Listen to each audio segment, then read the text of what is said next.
Satu pertanyaan ini bikin kamu jadi tahu kamu bisa nikah sama dia atau enggak sebenarnya. Jadi waktu itu aku udah deket sama orang gitu ya, sama suamiku yang sekarang, dan aku bingung, kira-kira aku bisa nikah sama dia enggak ya? Kira-kira aku bakal cocok sama dia atau enggak ya? Karena ini keputusan seumur hidup kan. Jadinya aku lumayan galau pada saat itu. Gimana sih caranya biar tahu kalau he's the one gitu? Dengan kebingungan itu, akhirnya aku mendatangi seorang tante. Nah, tante ini hubungannya dan keluarganya aku anggap sebagai panutan lah ya. Dan aku pingin tanyalah ke dia gimana dia dulu bisa yakin gitu, bisa nikah sama om kayak gitu. Aku datang dan aku curahkan semua isi hatiku, aku tanya gitu kan. Gimana sih caranya Tan kok bisa tahu kalau orang ini tuh orang yang tepat?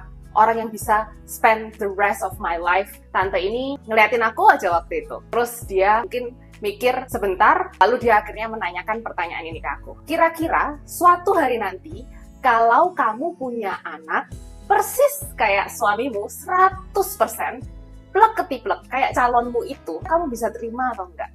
Dapat pertanyaan kayak gitu, aku langsung kayak dek gitu.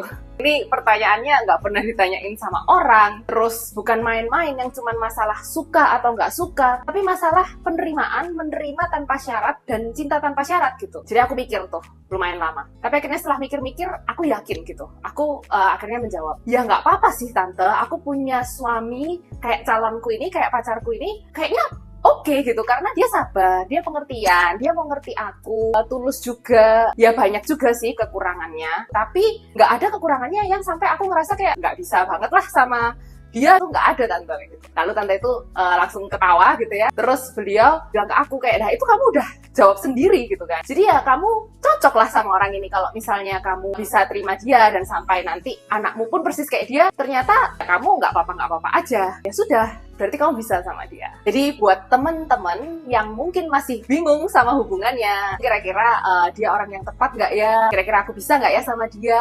Aku cocok nggak ya sama dia? Nah, bisa tanyain pertanyaan ini ke diri kamu sendiri. Kalau misalnya nanti kamu punya anak persis sama pasanganmu, sifatnya, mukanya, semuanya kayak gitu, kira-kira kamu bisa terima, kamu bisa tetap cinta dan akan nggak apa-apa nggak? Kayak gitu.